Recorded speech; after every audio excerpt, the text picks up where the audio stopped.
What is up, everybody? How you guys doing? I know it's been a while since I've been on. We were supposed to do a preview show last week, and I did never got down to it. But I'm glad for those who are watching now. I'm very happy to have a really good friend of mine as my special guest, Steve, also known as Long Beach 49er from the LBC. How you doing, man? Doing well, man. Doing well. How are you doing? Good. Yeah, I'm doing great actually. Steve and I actually met through my brother who's no longer around, but rest in peace to my brother Fadi. Rest in Steve was peace, good the for great me. Fadi. Yeah, he was a big Niner fan, by the way. He got me into Niners. We got Rod Cali 24/7 in the chat. Little last minute show, but we're here. It says, "What's up, Bashar?" Shout out to everyone in the chat. Don't forget to support and subscribe. Check out Rod Cali 24/7 and drop your YouTube channel link if you want. Him and Gina go live all the time. We got Fazil Urshad says, "Let's go, Bashar. We got a win today. Today is a must win." What up, Corey? Corey's been on the show before. Good to see some familiar faces. Win, win, Fazil's win, been win. on. Rod's been on.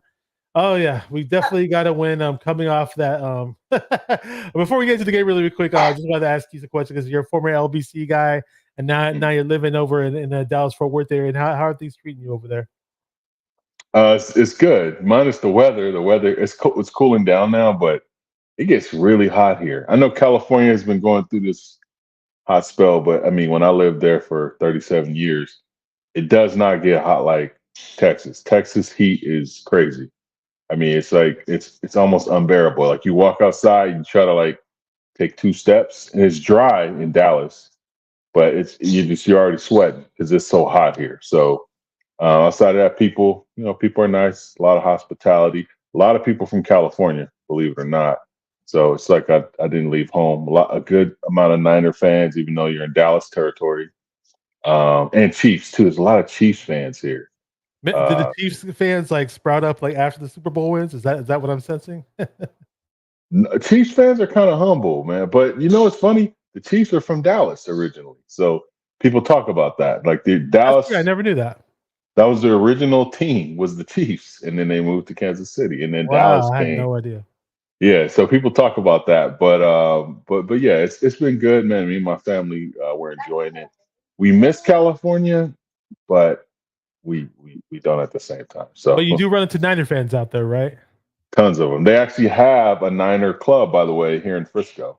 Mhm. There's a city called That's so cool. It happens Frisco. to be Frisco, Texas. And Yeah, Niner yeah, fans is right. out there. It's a bar. They promoted it on. We have like a for our HOA thread. There's like a thread, and someone was promoting it on there like a few weeks back. So it's pretty cool. That's cool. Let me shout some people out, man. I got some. I didn't expect this many familiar faces in the chat. A little bit of a last minute show. Thank you, Steve, for coming on today. We appreciate you. Bay Area Baller 18. What up, bro? Check him out. He's on the Kruger show from time to time. He's also I Nice, forgot the name nice. of your Bay Area show with Amin and them and Kels. If you want to shout it out in the chat, go ahead. Check out his YouTube channel. He goes on with Kruger. Great dude, very knowledgeable. Trey from VA. What's up, Trey? Says, let's go. We definitely have to do our best today for sure, man. It's what's been happening as of late is some fun, man. We got Jess from East Coast Red and Gold Podcast. She said, let's go faithful, go Niners. Rod Cali shouting out his YouTube channel, Sports Laugh and Chill on Monday and Wednesdays, 9:30 Eastern, 6:30 p.m. Appreciate you guys. Sentinel Nice. Football Channel is here. Says, what's up, Bashar? Let's kick some sea chicken ass. Actually, I'm gonna be cooking up some wings after we do the show. We're gonna be cooking Nice. up some wings in the air fryer. So gotta get those. Oh, there he is. There's a little man. Say what's up. Say hi, Sydney. Hey, little Niner. Show us your helmet. Show the helmet. Show it. Show the side. There you go. There you go. Future running back. What future DB? What is I lineman? I would actually probably have him be a quarterback Oh, okay, because we need some help on the line, so you never know, man. I know, yeah, or Yeah. D line even too, because the D line needs to get more pressure Yeah, I and they know, need to right? stop the run. Yeah. Well, What that's happened to the speed, man, on the D line? Anyway, I know Oh we're man, still we're going. gonna get into that, man. Just want to say what's up to David. David McDiner says what's cracking. Good to see all you guys, man. And you were talking about the heat. You're saying like, oh, it's really really hot in Dallas, and I live in Northern California. We've had like a record breaking heat year up here. Like Yeah, I we've been saw getting that. 90 temperatures in October that we normally don't get. In September, we get 100 temperatures these past 2 months that we normally don't get. And ironically, the 49ers played arguably the hottest game at Levi Stadium. Unfortunately, they weren't too hot against the Cardinals. They lost 24-23. Yeah. Yeah. It was that. Honestly, I don't know about you, man. Me watching that game, I was yelling and screaming. I wasn't necessarily cussing too much, but I wanted to cuss. But I was yelling my head off at the TV in that fourth quarter of the game. I don't know about you, man. I was furious, man. So I'm a very stoic person. So a lot of times when I'm watching games, I'm calm. But in the beginning, I'll say this. So I was watching the game in the beginning and I fell asleep a little bit, right? I dozed off a little bit. Okay. Niner faithful, don't get mad at me. But it looked like the Niners had the game under control. It really did. So, I was kind of sitting here watching TV and then I woke up right when Lenore grabbed the punt that was blocked and ran into the end zone. I was like, oh man, this is even better. Then Nick Bosa got an interception and then it was halftime. So a part of me was like, oh, I missed, some minutes because it was about the first quarter when I fell asleep and then I woke up towards the end of the second quarter. And then I was locked in after that. And I thought, hey, this is the Niners are going to figure it out. And then I think there was the interception from Purdy, and then there was another, I think, a fumble from Mason. They got, or no, there was a turnover on downs. There was an interception, turnover on downs. Then they got inside the red zone with Mason. He fumbles, and then there was a Purdy interception. So it seems like something's not clicking with the offense. Normally, when we see from the 49ers, they run a lot of play action. They do a lot of bully ball running. And you haven't seen that. And then as far as the defense is concerned, I think back to that NFC championship game against the Eagles right before Purdy got hurt, right? And you look at the speed of the 49ers defensive line and also the just the secondary. Everyone was able to move to the ball so fast. So you didn't have, again, this is before Purdy got hurt because I know they couldn't really move the ball after that, but you saw the speed just get to the ball and stop the run without an issue, right? And that was the same thing throughout that season. They had 3 quarterback injuries and Purdy ended up being the last guy. But that was gone by last year. Steve Wilks, I wouldn't say Steve Wilks is a bad coordinator necessarily. Sorensen's not that much different.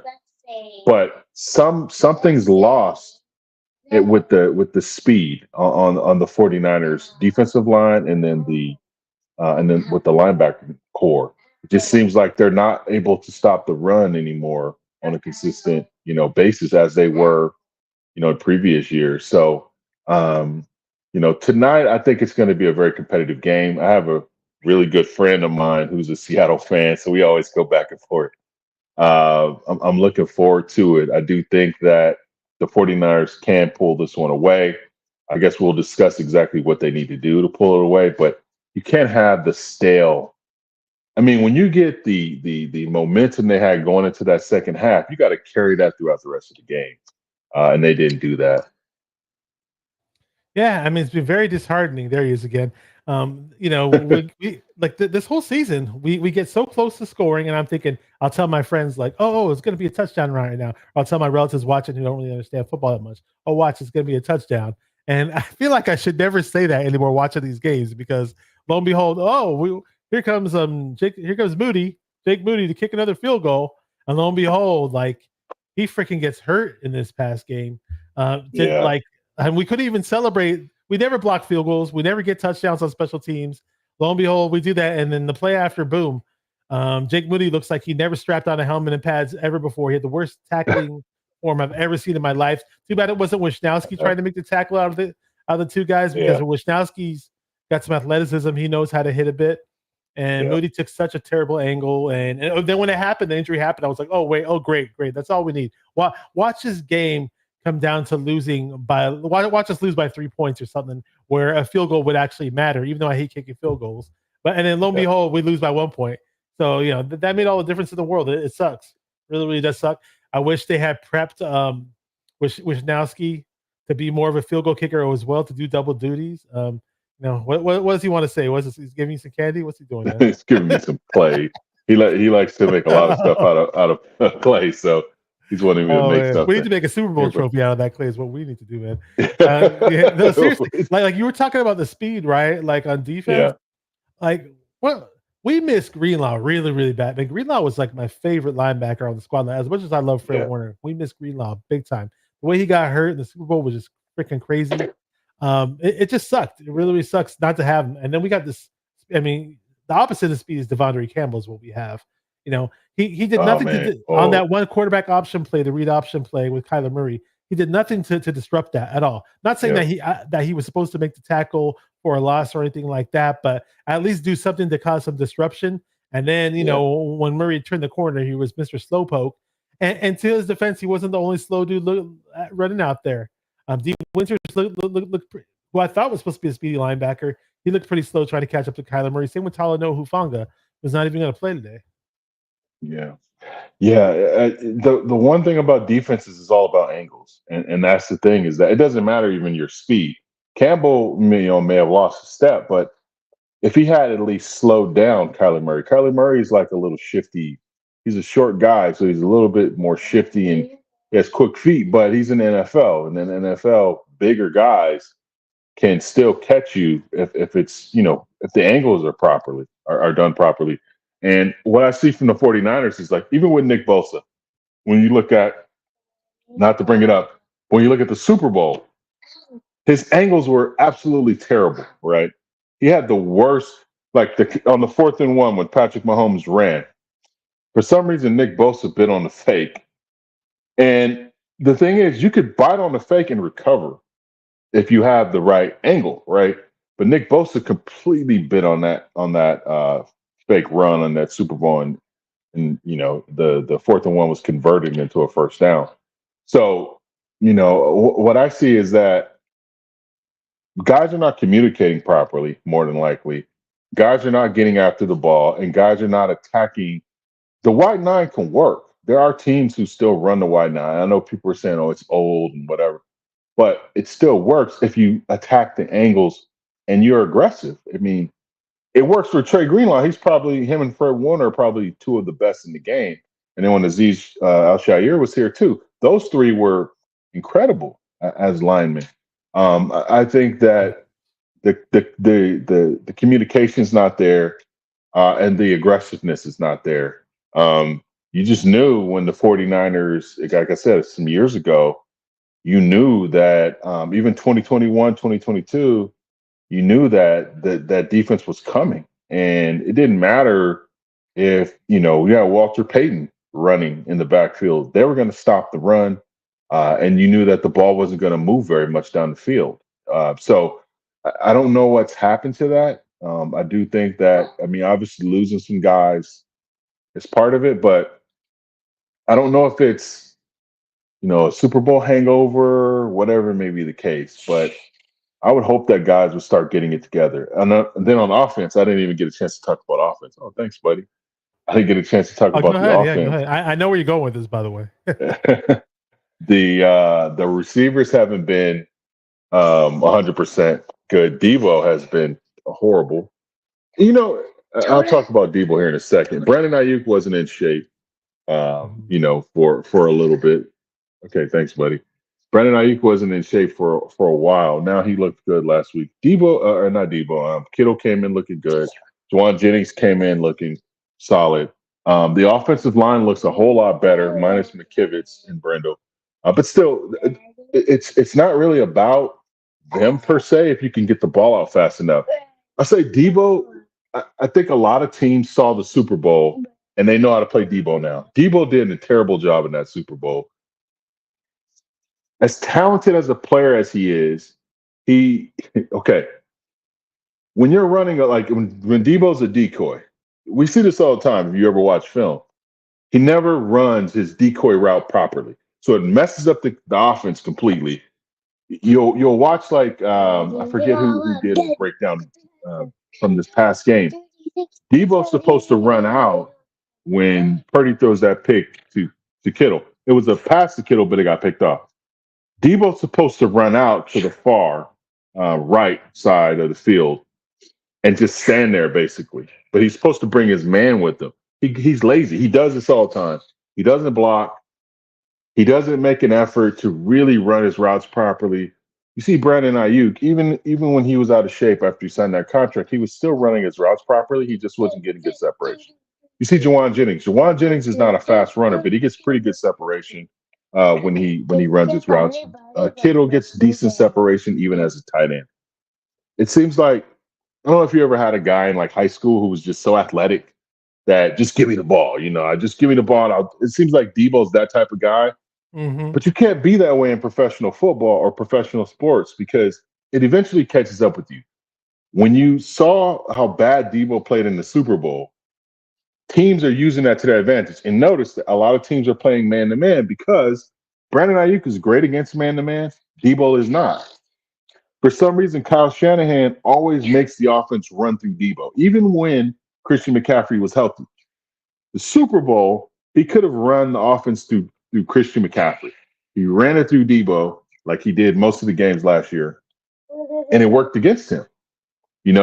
Christian McCaffrey had a great year. I know in the Super Bowl he wasn't 100%. He seemed kind of worn down. That's the Super Bowl. I don't care if you gotta drink. You gotta inject yourself with the best of the best meds and energy drinks. Like you're in the Super Bowl, you leave it all on the field, right? If you had used Christian McCaffrey more, I think the Super Bowl would have had a different outcome, regardless of what happened to Dre Greenlaw. And I think get the ball away. Press man works against Debo. It doesn't work against Brandon Ayuk. Get the ball to Brandon Ayuk more. When you start to stretch the field with Brandon Ayuk, then you could get the ball to Debo possibly. But when it seems like they haven't done that this year, they're not running the offense through Debo.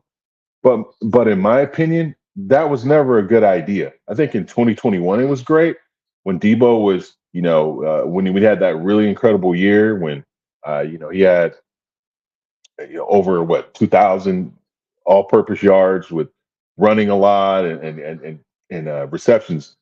But outside of that, he hasn't really played well. He didn't play good in 2022.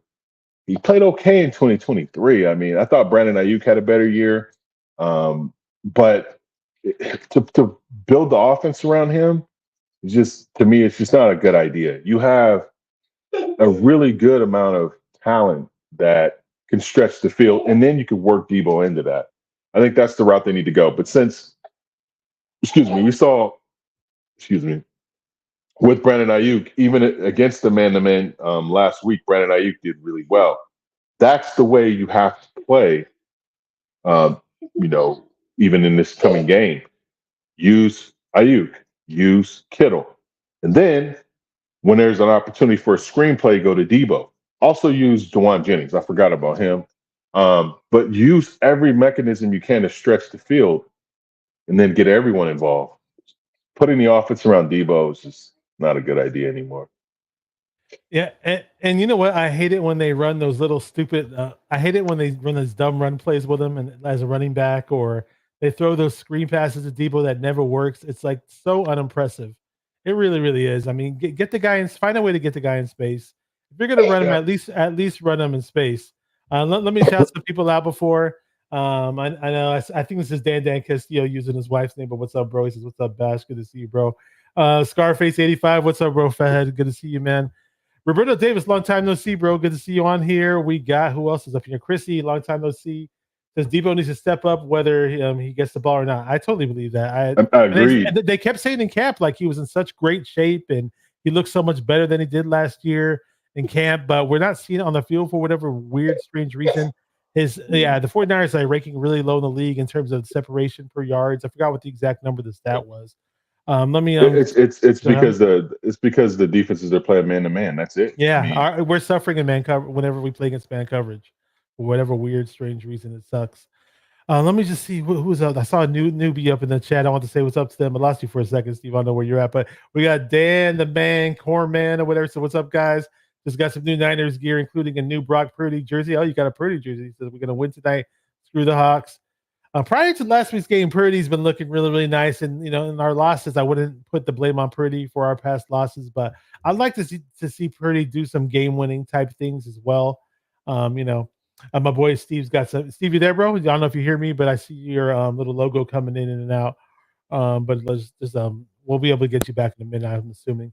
Crazy Juices in the house says hopefully we can win this game. We must win this game. That's how I look at it. There he is. He's back in action. I was just shouting some people. Can you hear me? Yeah, I hear you. See you just fine, Rip.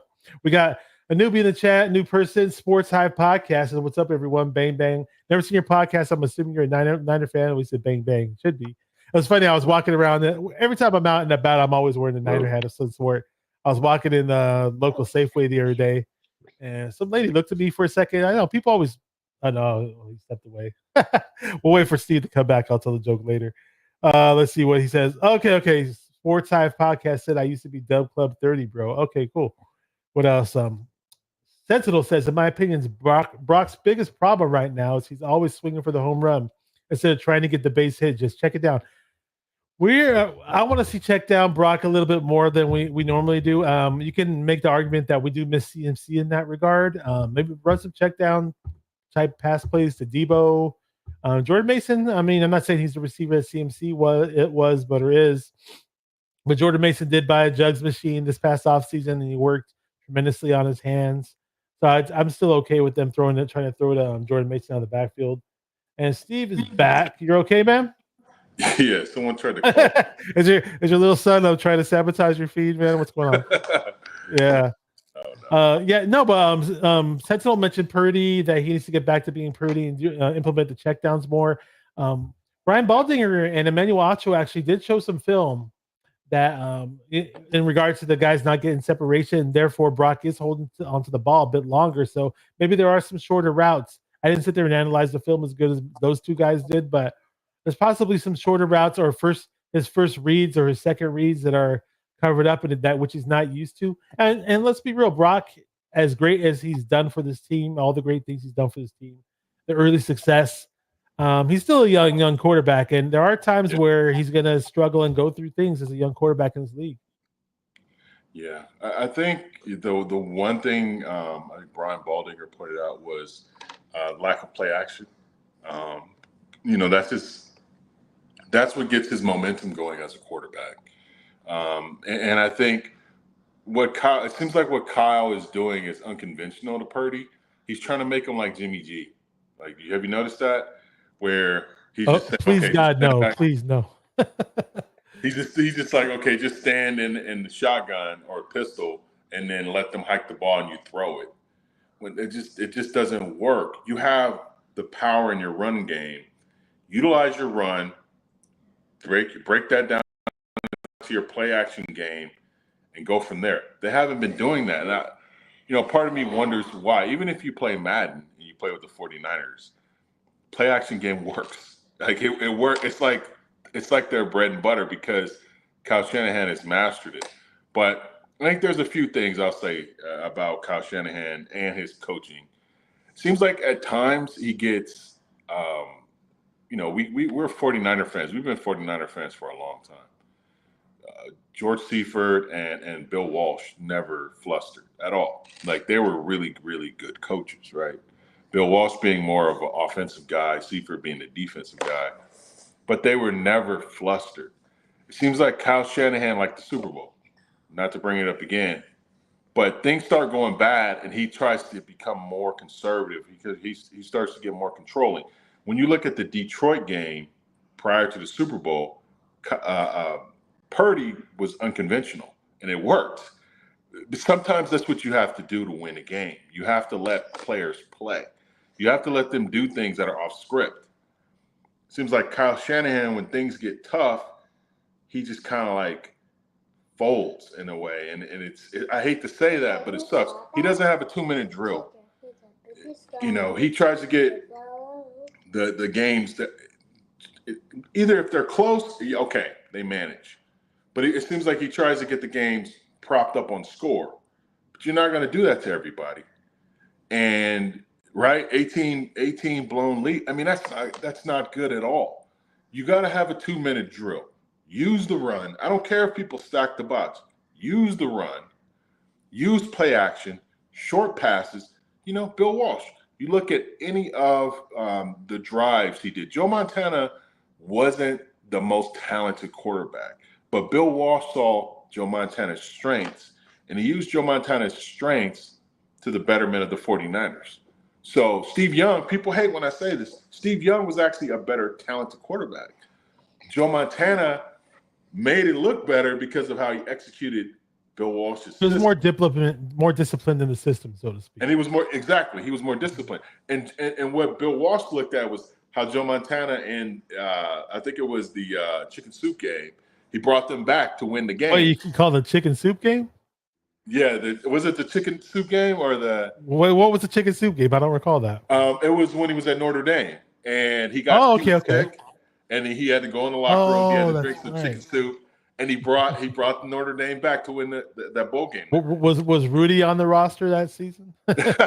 Joe Montana said Rudy was BS. And he was saying that they never carried him off the field, or he's basically saying he didn't remember it. But there is an actual picture of the real life Rudy being carried off the field. So go figure.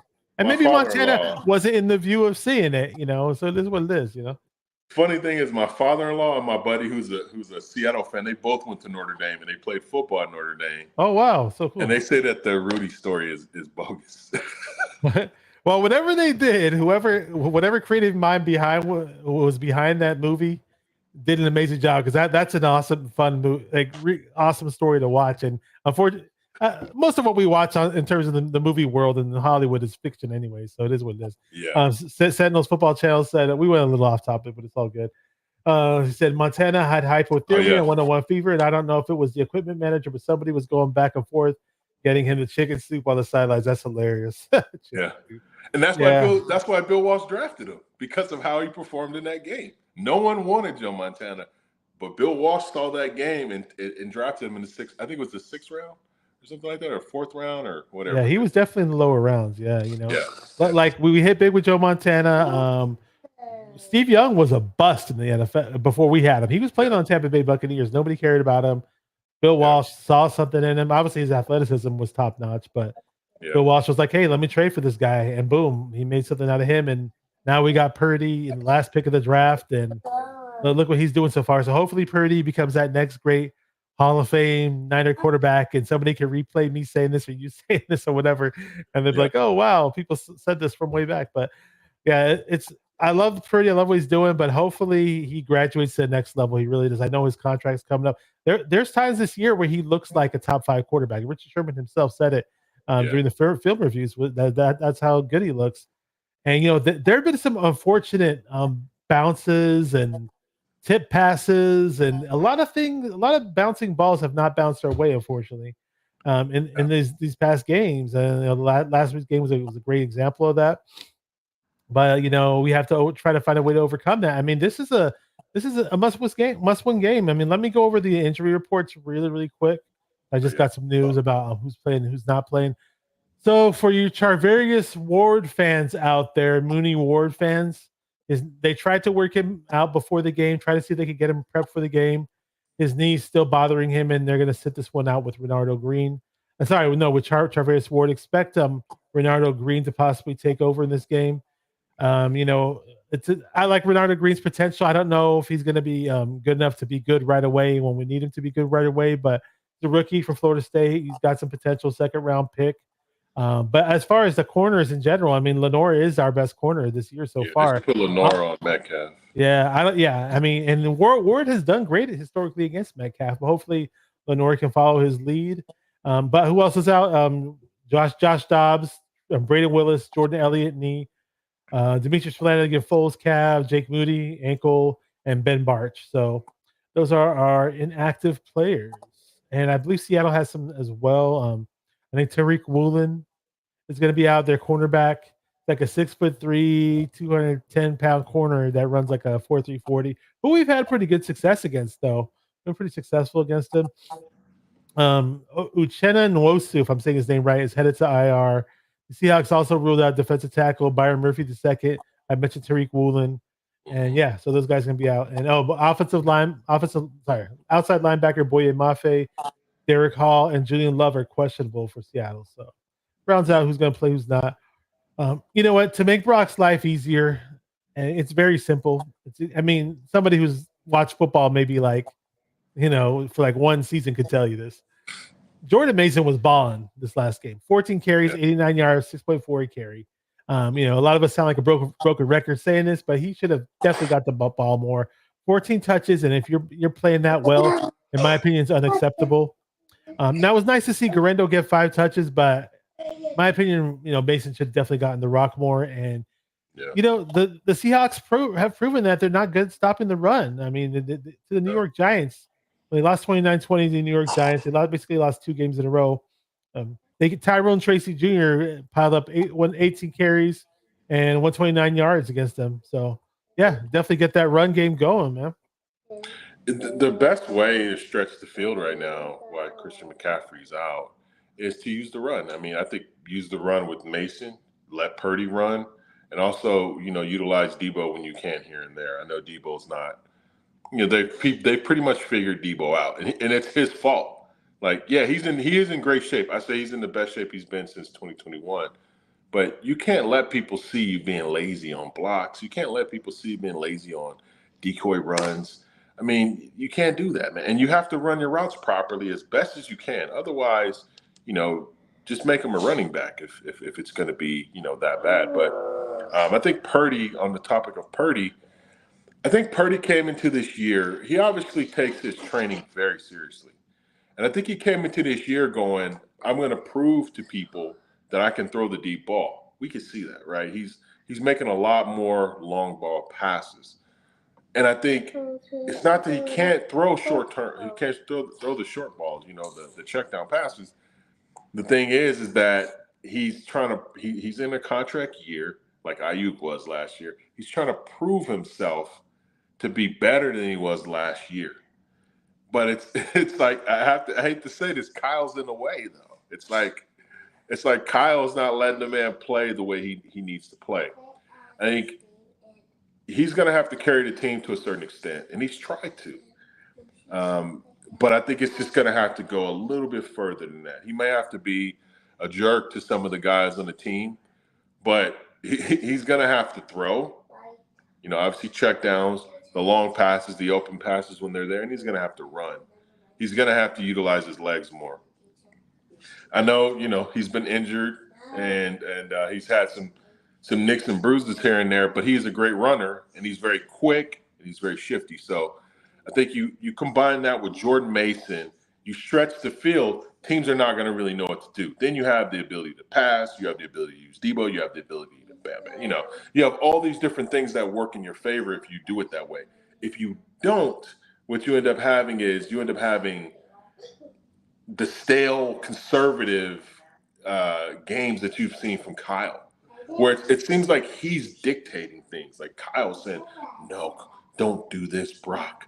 Just when you check the ball, look to your right and there's your guy. You know what I mean? It seems like just let the man play. Right? He's very skilled. For a guy to be the last pick in the draft, my brother's a Green Bay fan, and my brother was like, now, if you had to go back, Brock is like a second-round pick at least, right? He's not a last pick in the draft guy. His IQ is too high. His skill level is too high for him to be that low in the draft. But the NFL prefers. I mean, look at. I saw a video the other day. All the guys drafted before Purdy, majority of them are not in the NFL anymore. The quarterbacks, majority of them are gone. The majority of them have washed out of the NFL. Imagine that in 3 years, right? NFL stands for not for long. But they had bigger arms. They were more athletic. They were taller. They were this, they were that. And here's this guy who's about 6'1", give or take, didn't have a quote unquote big arm, but he had all the other skills that you need in a quarterback, and he's showing that. But it seems like Kyle is kind of holding him back. That's what I feel. And Kyle needs to say, look, Purdy, do what you did in that Detroit game. Figure it out. Do what you got to do. So you want Kyle to give him the green light to run more? Is that what you're trying to say? Run, because that's how he's going to open up the field. Run and pass. Like if they think, okay, Purdy's going to run on this, let's say they do like a zone read, right? No one really does that anymore, but let's just say they do a zone read and Purdy runs and he gets away with it. They're going to go, oh, what is he going to do next? Then the next play, you hand it off to Jordan Mason. He takes it. And then the next play, you fake it like you're going to hand it off to Jordan Mason, and then you get a nice pass. And then you kind of repeat that cycle. I think that's what would work. And like I said, Purdy seems like a pretty durable guy, minus the elbow injury that he got against the Eagles, which was really just a freak injury. I mean, one person didn't block and he got hurt, and he could have stepped up in the pocket too. That was another thing, but I feel like he's so low to the ground and he's very shifty that he can get away and he could keep himself protected as a player. But that's the way you're going to be able to stretch the field. You have to. Teams have figured the Niners out. Play man to man, stack the box. Well, how do you and blitz, put pressure on the quarterback? How do you combat that? You run the ball. How do you run the ball? You make it unpredictable. You don't do it where it's like, oh, they're going to hand it off to Jordan Mason. He's going to run to the left side, right? I know we have Pooney now, but he's going to run to the left side. We're going to just stack the left side.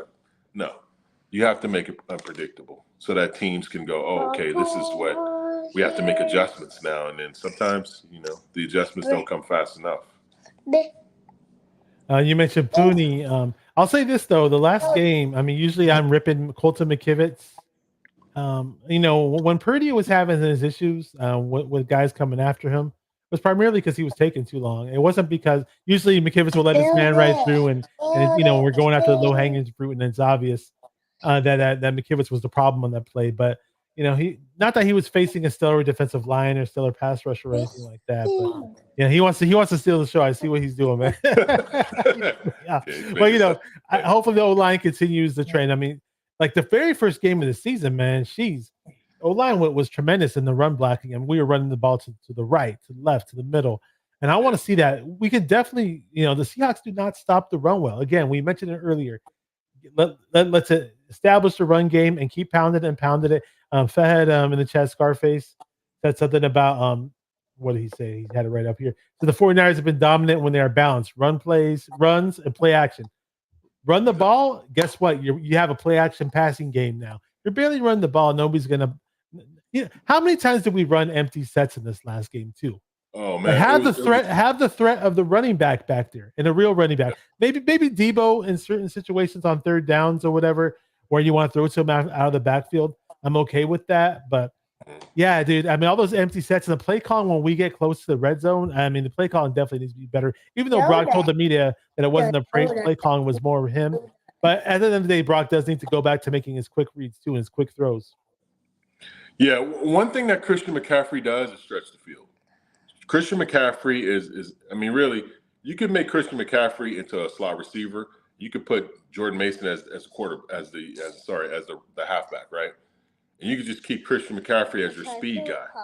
You really could, because he's that good of a player. You want to think Debo is that player too, right? Like you want to see Debo the way you see Christian McCaffrey, but he's just not that skilled. Nothing against Debo. He's an incredible athlete. But Christian McCaffrey is an incredible athlete, and he has good attention to detail, and he knows how to just make things work. He can block. He could run his routes properly. If he needs to be a decoy, he could be a decoy. I mean, anything you ask for Christian McCaffrey, he's able to do. Debo is not the same way. But once Christian McCaffrey is able to come back, if he comes back, I think he will. I think you're going to see a different Niners team. Hopefully the team is not in bad shape at that point, and they could pick up where they left off and push things forward. But the way I see it is that, like the gentleman mentioned, run the ball. The Niners, when they run the ball like 60, 70% of the time, I think it's 60% of the time, they win games. Like I think Kyle Shanahan's like 30-0 or something like that, or 35-0 when they run the ball the majority of the time, and they work off of the play action, right? And then guys are going to have to work on the receiving side getting open. Really, I think that the 49ers are at a point where Debo's almost 30 years old. More than likely, he's probably going to get cut after this year. So Cowing, actually, he's very speedy. It looks like he's going to be a solid receiver. The Niners have to go younger. Kittle may be there for a little bit because tight ends don't really age as much as receivers, but I don't see Debo staying that much longer. The Niners need speed on that receiving core. I can't wait to see Ricky Pearsall, but he's not a speed guy. Yeah, I want to see Pearsall and Cowing get some burn, seriously. And I don't know why they're doing this thing. You're mentioning Cowing, like in the preseason, we saw him looking good right off the bat.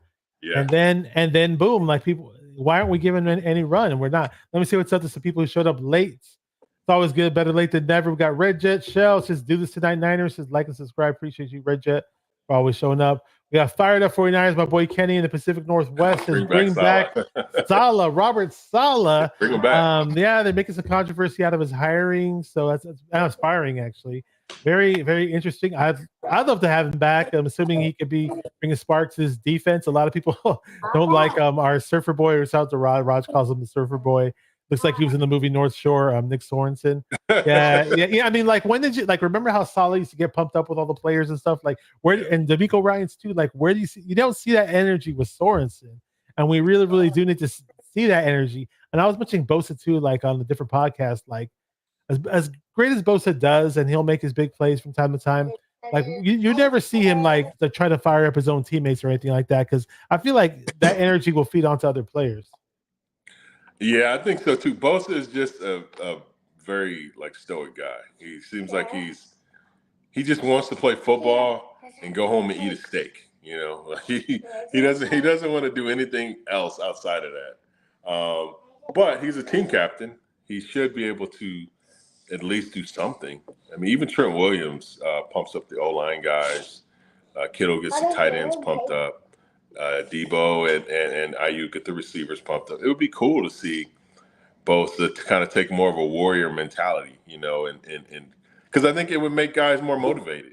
If you're right, I mean, it really would. Guys would be more. But I mean, Fred Warner gets everyone on the defense. He gets pumped up. Fred Warner, and Fred Warner is a future Hall of Famer. I mean, he's been, him and Lenore have been probably the two best players on the defense. Oh yeah, hands down. I don't know what's going on with Hufanga. He gets hurt and then he's hurt.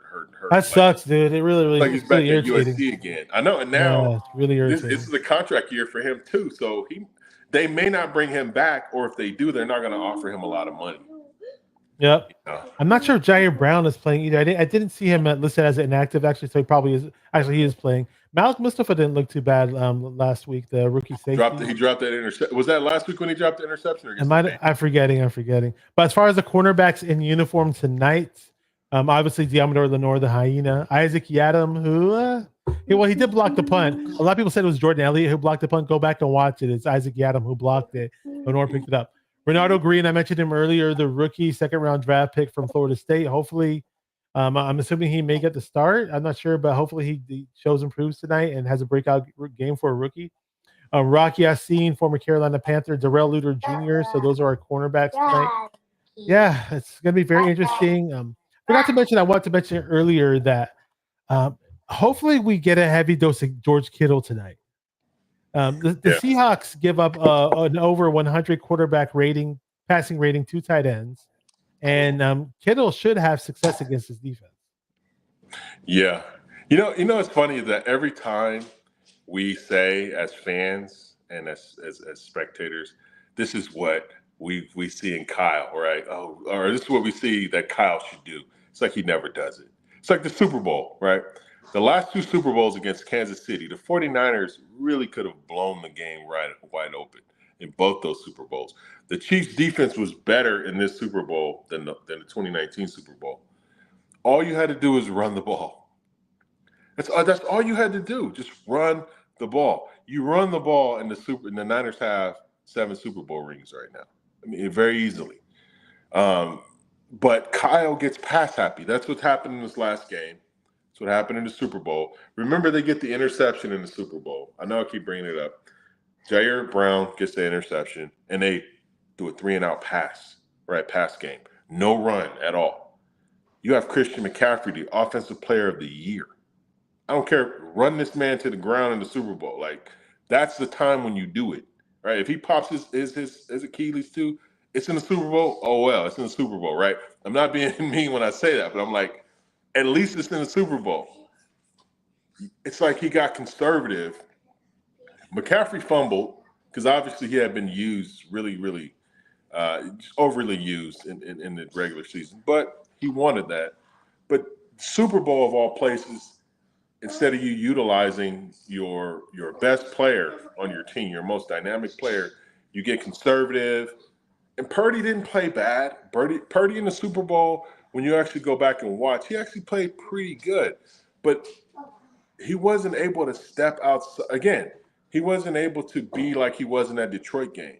Like when it was all on the line, let Purdy kind of navigate and do things the way a quarterback should do things. It's like Phil Jackson. One of the things I loved about Phil Jackson as a coach is that sometimes what he would do when things got really hard, he would just let the team play and figure it out. Those are the best coaches. I do know Bill Walsh was a micromanager, big time. Like Bill Walsh, you read his book, he was. He said in his last year, he was so stressed out that he was always crying when no one was around. It's kind of crazy to hear that. And Eddie DeBarlo was always on his back too, by the way. And that's what he said too. He was tired of Eddie DeBarlo. Like he said, he almost got in a few fights. But when he left, the 49ers, when they had Mike Holmgren as the offensive coordinator and Sheifert as the head coach, they opened up the offense. And the offense was incredible, right, for some years until Joe Montana got hurt in the NFC Championship game. So I think that Kyle, unlike his dad was like his dad in those two Super Bowls he won with Denver, pounding the ball, run. And he basically just made John Elway a game manager in those games. And John Elway played good in those games. Kyle has to take the same approach. Kind of take a step back. Let your guys play. You remember he said he got mad when Brock Purdy made that pass against Detroit in that NFC Championship game when he made that pass to Ayuk. He said it was off script. Yeah, the off-script pass. Oh, he better not do any more of those. Well, that's what you need. You need – it's like the risk and reward. Purdy has the skill level to take those risks, and they turn out to be good. He's not like a bum. He's not Jimmy, right? No offense to Jimmy. But Jimmy, it's like he would get happy feet, right?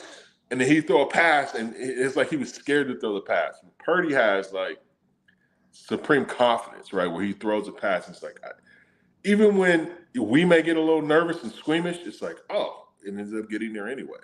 So I think that Kyle needs to take his foot off the brake a little bit. Let guys play, man. You know, call your plays, do what you do, but let guys have fun out there. Sounds like your son's having fun.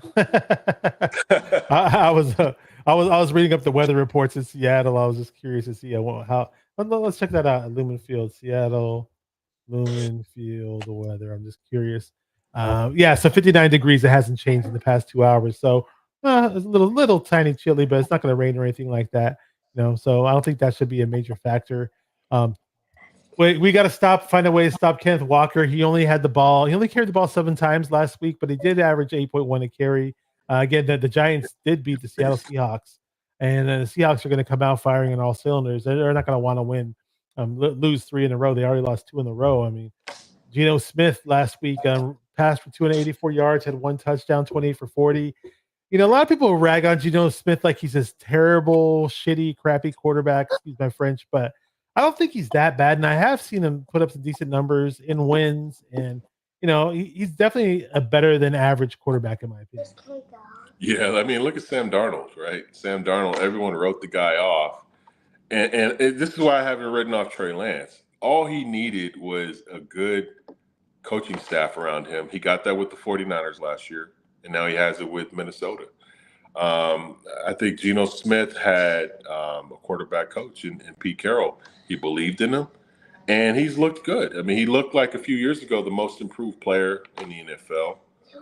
Like he could have been nominated for an award like that, but okay. No, that's okay. Thank you, though, buddy. Just leave it here. Can you make him say "Go Niners"? Say "Go Niners"? Go Niners. I was expecting it to be more enthusiastic, but it's okay. He's kind of shy sometimes, but no, don't do that, buddy. But I'll say when it comes to Geno, he could be really good, and he's been running a lot, which is one of the Niners. Yeah, he put up some good yards on the ground last week against the. He had 72 yards rushing. So actually, you know what? A mistake. I gave you a wrong stat. Really quick, I want to cover myself. Kenneth Walker is seven catches for 57 yards, and he only ran the ball 5 times for 19 yards. So I messed that up. But Geno Smith did have 72 yards on 4 carries. Sorry about that. Oh, okay. I think stop, buddy. Stop. I think Geno Smith. The one thing he does that's not good is he holds the ball a long time. The offensive line on Seattle is not that great, but Geno, he finds weaker ways than ours. Their O line's worse than ours. Yeah, way worse. A few years ago, it wasn't bad, but he holds on to the ball too long, and he tries to wait for plays to open up before he's not an anticipatory thrower like Brock Purdy is. So he'll just wait for the play to open up before he throws the ball, and that's just not good. That's his weakness, I would say. But other than that, he's pretty good. So here we are. I mentioned Kenneth Walker earlier in his backup. I always like saying his name, Zach Charbonnet. I always think of Chardonnay, but the O-line they're running behind is not that impressive. Left tackle Charles Cross, former 49er at left guard Laken Tomlinson, who's seen way better days. I hear he's not doing good at all. Laken Tomlinson. He was on the Jets last year, right? Yeah, he was. Connor Williams is their center. Anthony Bradford, their right guard. And Joe Forsythe. So they do not have an impressive offensive line. Hopefully Bosa. We're actually playing a rookie undrafted free agent at nose tackle today, D tackle, about 330 pounds. It's Evan. It's cracking up. It's like, I believe it's Evan Anderson is his name. I had it written somewhere, but Evan Anderson, he wears number 69. Yeah, I believe he had a game. I forgot what game it was. One of our victories. He actually had a sack. So I'd like to see what he can do. He's a huge run stopper. Evan Anderson, number 69. They also elevated Jalen Mahoney in the practice squad as well. So he's a safety. So yeah, I mean, again, it's a division type game. You can say the Seahawks are not a strong team, but hey, we should have won last week and we didn't. We're losing. We don't have a great record either. So this game's evenly matched. We're on the road. They have the home field advantage. What up, Kenny? Case says Jordan Mason, number 1 runner in NFL. Yeah, he's leading the league in rushing, and they should make it again. We've been saying it more and more, and we'll stress it until we're blue in the face. We should get the ball possible. And Kenny says if we lose their division game, it's going to be a hard road ahead. I truly believe so. I mean, if we lose this game, this season is not going to be too bright, and this could be a dismal season. Maybe we might get a hot streak, but it might be way too late. Yeah, you'd be a wild card team. Not to say that wild card teams don't win. I mean, that 2021 year, the Niners were 10-7, and they just caught a hot streak, right? Last year, Kansas City towards the end, and Buffalo as well. I actually thought Buffalo was going to end up pulling through last year and beating Kansas City, but they lost. But they got a hot streak, right? And I think they were 11-6 or something like that. Kansas City ended up being 12-5 last year, I think.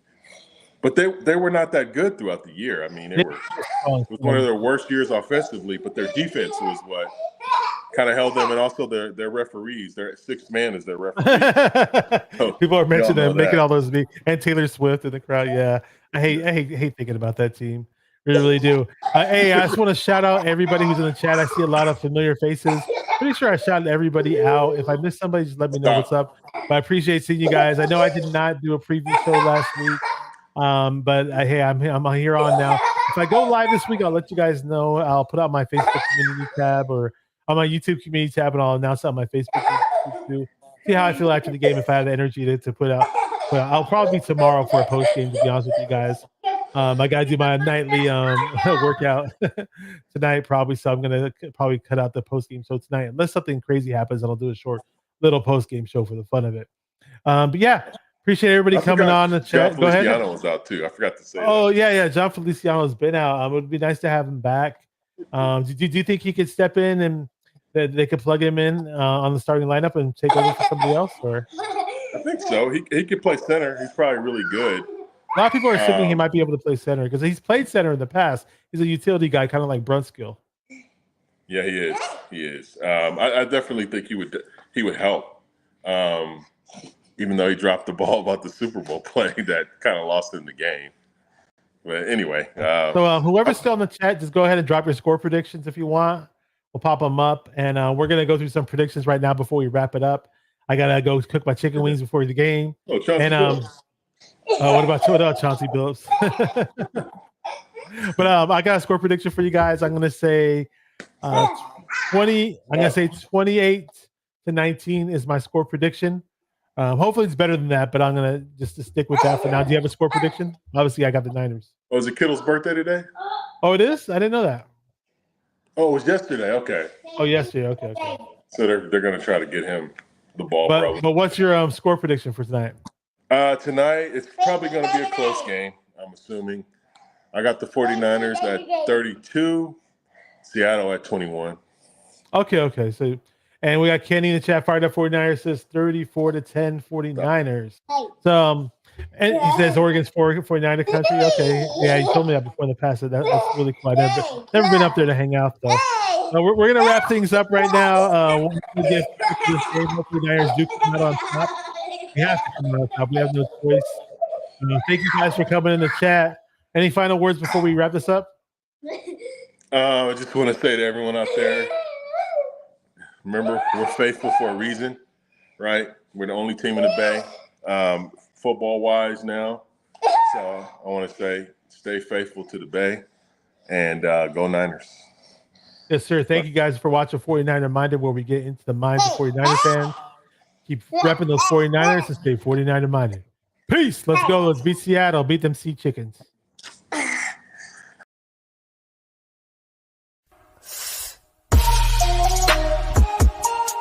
Come on, 49er faithful. Let's get it.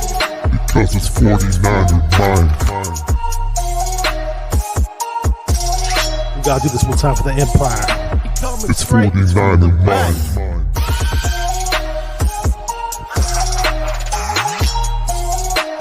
It's 49er mind. We gotta get that brick by brick done quick. 49er mind. Yeah. Yo, we can't listen to them haters, man. 49er mind. We from the Bay. 49er mind. We them San Francisco 49ers. 49er mind. We got that red and gold blood inside us. 49er mind.